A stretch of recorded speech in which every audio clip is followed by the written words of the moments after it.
My wife and I found the place on an unassuming four-way corner in University Place after visiting family. I wanted to drive on, but my wife insisted we pull over, and if you knew my wife, you know it is best to do what she wants. The name was what appealed to her, Magick Sanctuary. She has always been fascinated with that kind of stuff. Melinda can never resist the lure of the so-called forbidden arts. I'm certain that she really believes in magic, though she denies it whenever I ask her. It is childish to even suggest she'd believe such silly notions as spells and curses. She always claims. Her eyes always betray her, though. Whenever she speaks of mysticism, her eyes always light up with a kind of brightness you'd only get from someone who truly believes. Not to mention all those times she's really been fooled. A man donning a black cloak greeted us when we arrived. He gave us a bearded smile. "Welcome to the Magick Sanctuary. I am your host, Mystic Trevor." Internally I sneered, but I decided to remain mum. I noticed a tray of chocolate truffles on a small black table near the entrance. So I pointed to the confectionaries. "Are those magical?" He grimaced. "No, those are just something nice for you to eat." "I do have something of a sweet tooth," I admitted as I picked up a piece and placed it in my mouth. "You do realize those are $3. $3 per tray?" I asked incredulously as I chewed my food. "That's outrageous." $3 per piece. I spit the chocolate out immediately and hastily placed it back on the tray. This produced a grimace from the shopkeeper, and I felt the sting of 4 fingers across my shoulder courtesy of my wife. "What?" I protested. $3 for a tiny piece of chocolate is highway robbery. "That doesn't mean you should just spit it out." The shopkeeper raised his nose in the air as he picked up the chewed piece with his index finger and thumb and discarded it into a nearby garbage can. "I'll have you know, sir, that each truffle is created with painstaking care and is a unique work of art. Its smooth texture, look, and taste is something only a handmade product can provide. Art or not, a small piece of chocolate isn't worth $3. Please forgive my husband. He can be very stubborn at times, especially when he doesn't want to be somewhere. He doesn't believe in magic, but that hardly excuses his attitude." She paused to glare at me for a moment before continuing. "Don't worry, we'll pay for the chocolate." "Melinda," I scolded, but was ignored. The lech smiled as he swayed toward my wife. "Perfectly all right, my dear. A charming woman like you should never have to apologize for what her lout of a husband does. How may I help you today?" "We're just browsing. The name of your store fascinated me. I must ask, do you sell real magical artifacts?" "Of course he doesn't, Melinda. None of these wares contain magic. They're just pieces of decoration, nothing more." The charlatan stepped in front of me. "Don't listen to him, my dear. Everything I sell contains magic. Take these, for instance." He led us to a collection of necklaces attached to purple gems. "These are amethysts, infused with magical properties to help with physical ailments and emotional issues. In fact, I can show you how powerful it is now." He showed my wife his thumb, causing her to cringe upon the sight. It appeared to be bleeding, albeit slightly, although something seemed a little off. "I cut myself this morning opening some packages that were recently delivered," Trevor explained. "I did not have a chance to repair the wound quite yet. Now is the perfect opportunity." He pulled a cloth from underneath the counter near the back wall of the shop, covered his thumb, and rubbed an amethyst over it. He shook the cloth off dramatically as he removed it and revealed that his thumb was cured. My wife clapped excitedly. Trevor placed the necklace around my wife's neck. She blushed. The healing properties of an amethyst work best with those that are most in tune with the arcane. Do not fret if it takes longer for you to heal than I for it. Will take some time for your body to get in tune with the spiritual world." "That's a good spin," I sneered. "Obviously it was a fake thumb. Or maybe you just put a thin piece of film or plastic over your real thumb, and that made it look like a real wound. You removed whatever you had when you removed the cloth. If that's true, what do you say about this?" He tossed me the cloth, which I caught out of reflex. I looked at it quizzically, unsure of his point. As if he recognized my confusion, he asked, "Where is my fake thumb?" Yeah, where's the fake thumb? My wife concurred. Just because he hid it well doesn't mean that it doesn't exist. Whatever, my wife sighed. Wait a second, what's this? My wife pointed to a disc that had a pentagram inscribed. It hung on a chain behind the store's main counter. That's a pinnacle, which is a talisman used for magical evocation. It represents the element of earth and blesses the items you place on top of it. Looks like a coaster, I muttered. I wonder whether it'd bless my beer. The con man handed my wife a glass of clear liquid. He asked her to take a sip. She did, as she was told. What's in the glass? He asked. She shrugged. Water? Place the glass on the pinnacle. Melinda did. The glass shook and boiled. Trevor covered the glass with what appeared to be a black box with a gold pentagram drawn on the side. He quickly removed it. The glass was still there, but the color of its liquid had changed to magenta. Please take another sip, my dear. Melinda did so. Oh my God, it's wine. I rolled my eyes. Turning water into wine. I wonder where I've heard that one before. Besides, I know you pulled up the original glass and replaced it with a new one when you covered it with that box. That glass was only covered for a second at most, my wife said. You didn't have the time. Oh, and what's that? Melinda pointed to a large goblet. The faker picked up the item carefully and placed it on the counter. This is a goddess's chalice. It is a symbol of a goddess's womb. Watch this. He filled the grail with water, then placed the same box as before over it. A second later, he removed it, and a dove flew from the chalice out a nearby window. Birth from water, the smug idiot said. That is the power of the goddess. My wife's raucous applause and cheers echoed through the room. Amazing, simply incredible. Wait a second. My wife's eyes darted towards a glass case on the counter. You guys sell knives? Our senseless shopkeeper pulled a black-handled weapon from the case. Not just knives, my dear. The Thames. These are not weapons, but tools. In fact, it must be destroyed should it ever be used to draw blood. It is instead supposed to be used to direct the energy of magic circles and control spirits, though I have heard it being used for other ritualistic purposes. He handed her the handle and instructed her to hold it in both hands, though as he did, he gently covered hers with his. You make motions like this. The philanderer moves the hands of the giggling Melinda and had her mimic the shape of a pentagram. Once complete, fire sprung from the tip of the blade, narrowly avoiding the sales jerk, much to my chagrin. Melinda found this entertaining to no end. Obviously, he pressed a button on the other side of the blade or something. I said, that thing is a glorified lighter. Really? The latrous bastard son. He took the knife from my wife's hand and offered it to me. Show me where the button is, then. It shouldn't be too hard. I scrutinized the blade, examining everything from the butt of the handle to the tip of the blade. If anything was askew, I surely would have noticed. There doesn't appear to be a switch or a lever or any mechanism that would cause a flame to appear, I admitted.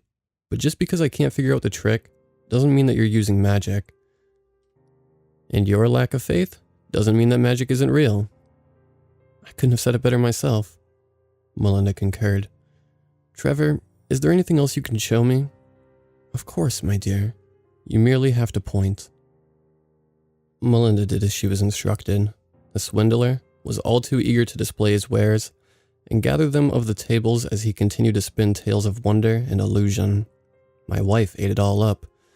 I'm sure at some level, she knew that these were all mere tricks and fantasies, but something inside her wanted to believe, to the point that she managed to trick herself into thinking that the so-called mystic Trevor was an actual wizard. To be fair to the fraud, it was mostly harmless except for the bill. How I dreaded the bill. Perhaps I could interest you in a very fascinating old book, the Cretan said after he finished showing Melinda some of the more expensive, glorified paperweights. My husband loves collecting books. The wretch sneered. Does he now? I shrugged. I do have quite an eclectic collection, but the books I have are rare, with great historical value. I assure you, this one has great historical value as well. McLeod pulled a dusty leather volume from one of his shelves. It is a grimoire that dates back to the Salem witch trials. Salem witch trials? I repeated incredulously. Most, if not all those people weren't witches in any sense of the word, so I doubt any of them had a grimoire. They were just innocent people put to death. The trial was a farce. Witches have done an excellent job of convincing the world of an alternate history through an exhaustive public relations campaign, but believe me when I say their magical abilities were and are quite real. However, I admit that practicing the so-called dark arts shouldn't be a crime. He grinned. Obviously. So you're actually claiming that the people executed at the Salem witch trials were actual witches, and you're basing that on what exactly? That grimoire? How come nobody else managed to find it, or any other books like it? That's because they were hidden too well. I snatched the book from the twit's hand and took a long, critical look at the corner. Who are you trying to fool? I can still see the scuffs from the sandpaper you used. I waved my hand over my nose, and I can still smell the heavy amount of rubbing alcohol you applied. This is pretty cheap leather as well.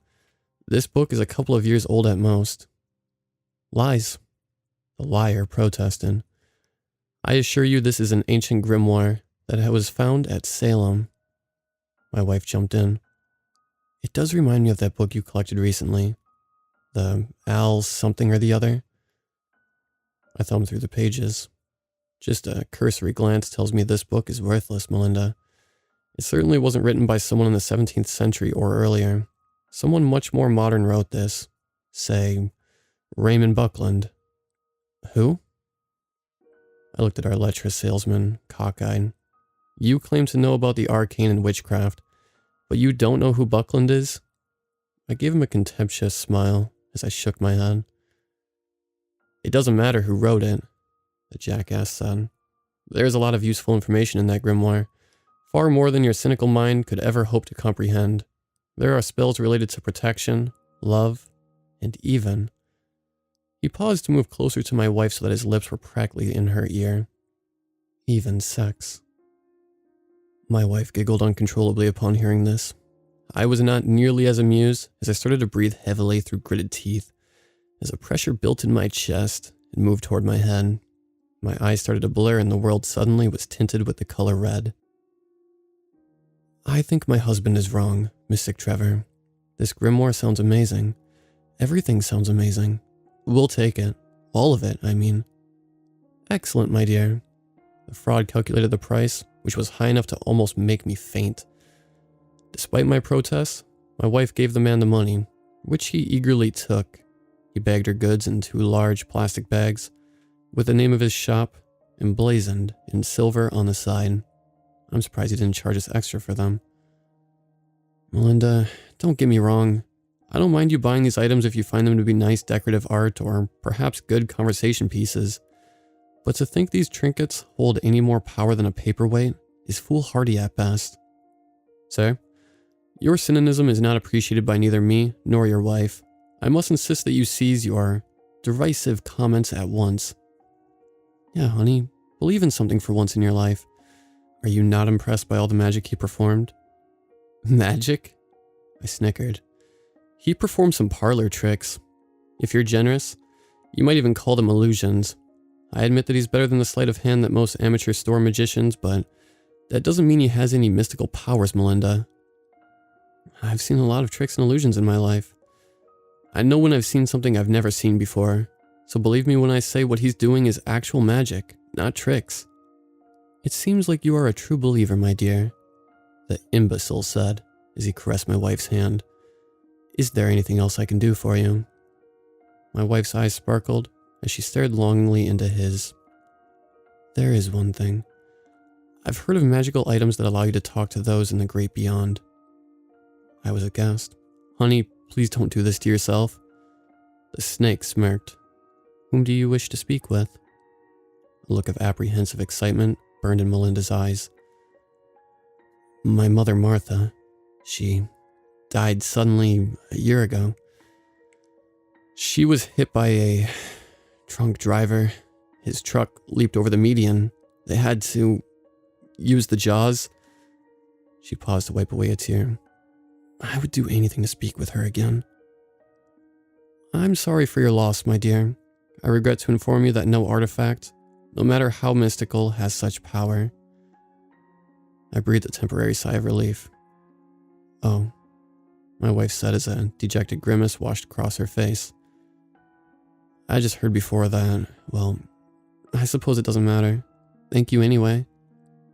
A depraved smile curled upon the man's lips and the depraved monster kissed her hand. Do not misunderstand. Perhaps you cannot speak to the dead, and no magical artifact can provide you with this ability, but fret not. It does not mean it is impossible. It just means you must have the gift, which, fortunately, I do. Through me, you can speak with your mother one more time. His words cut through me like a blade. My hand curled into a ball, and I stepped forward as I envisioned my fist going through the predator's skull. You can?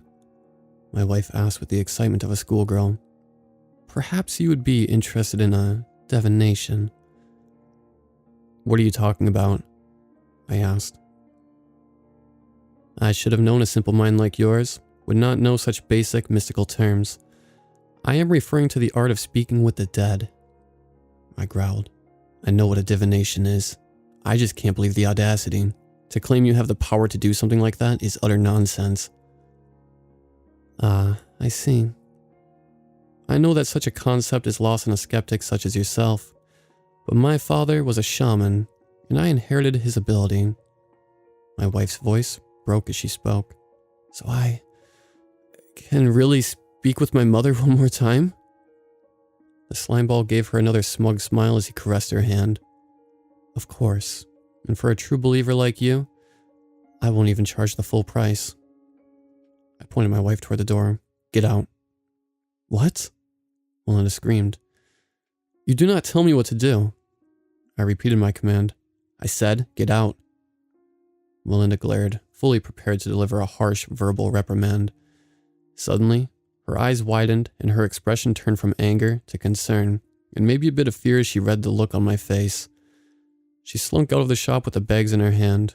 She paused at the door and turned toward me. I could see that her eyes were once again full of rage. We'll talk about this when we get home. I said nothing. My anger was not directed at her. How dare you prey on the vulnerable like that? You doubt my powers, O ye of little faith. I glared. All right, cut the crap. My wife isn't here right now. I know this is a scam. What makes you say that? It's one thing to perform some basic magic tricks and fool some infantile minds, except my wife, of course, into thinking your trinkets have mystical properties. It's a scam, an expensive scam, I might add, but it's mostly harmless. A fool and his money, and that sort of thing, except for my wife, of course. However, the people who you deceive when you convince them you can talk to the dead are desperate. They are blinded by the desire to speak with their loved ones one last time. You are taking advantage of them. I ask you kindly to stop. He smirked. How can you be so sure? Perhaps I do have the power. As the bard once said, there is more to this world than what is accepted in your philosophy. I'm warning you one last time. Believe me, I have a way to convince you, but I'm refraining for now as I'd rather not use it. Instead, I am beseeching you to stop. This is the closest I'll ever get to begging. The buffoon crossed his arms with a pompous flair. I refuse. The divination is by far the most lucrative part of my business. It would be financial suicide to quit. He paused. Not to mention it would be a crime to refuse the world my gift. I sighed and shook my head. It is no gift, believe me. If you had the power to speak to the dead, if what you said was true, you wouldn't call it a gift. I didn't want to do this, but I'm afraid you have left me with little choice. A con man like you deserves no better. I moved my hands and arms. They flapped and flailed awkwardly as if the bones and joints were removed. It was apparently a comical scene judging by the smirk that curled on the arrogant man's, which eventually gave way to an insufferable, nasally laugh. Such contempt will never be forgotten, even if it did not last for very long. Day suddenly turned to night as a black fog surrounded the building and covered the windows.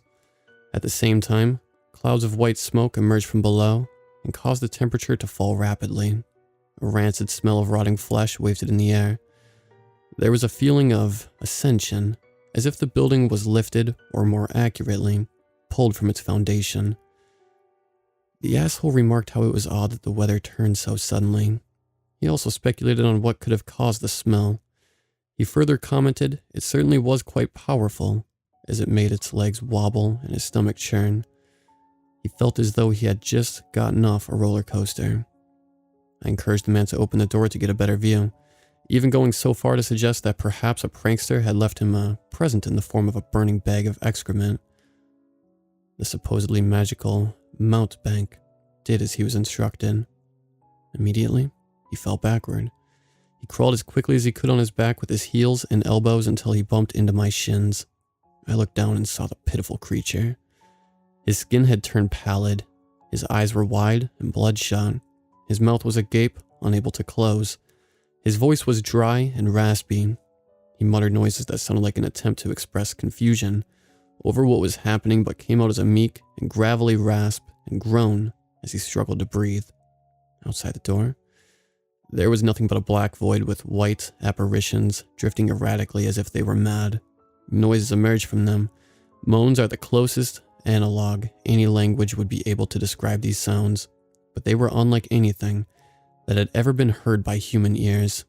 Yet somehow, they conveyed emotions so lucid that a child could understand. They were tormented. They were anguished. They were angry. They were in pain.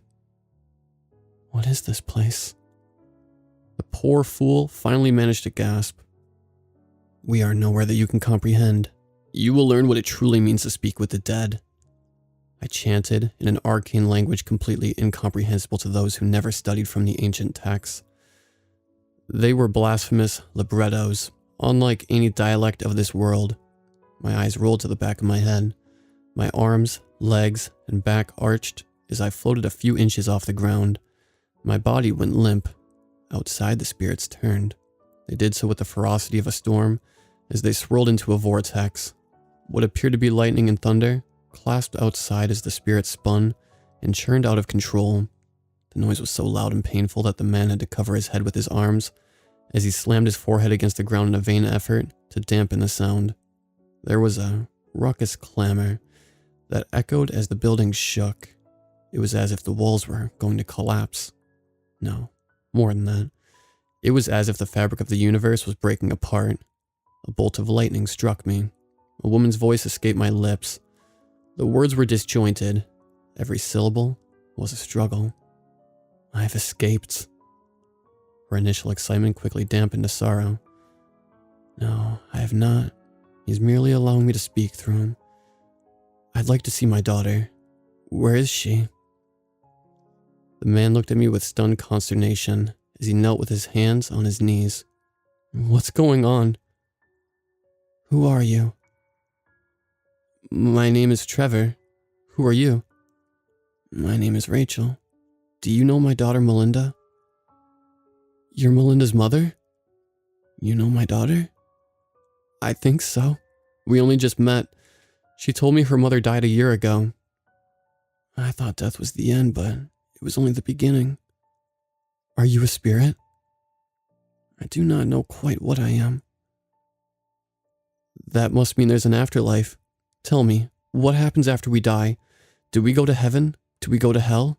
Where do we go? There is no heaven. There is no hell. There is only the veil. It is all that awaits us after death. What's the veil? It is darkness. It is pain and sorrow. It is constant suffocation, though we do not breathe. It is constant cold, though we do not shiver. It is loneliness, though there are more than we can count. It is an endless prison. We search in vain attempt for a way to an end to our torment, but cannot escape. That is not the worst of it. Trevor stammered. It gets worse? A horrid creature torments us. It has no eyes. It has large meat-like hands. It has a mouth and teeth. Ah, the teeth.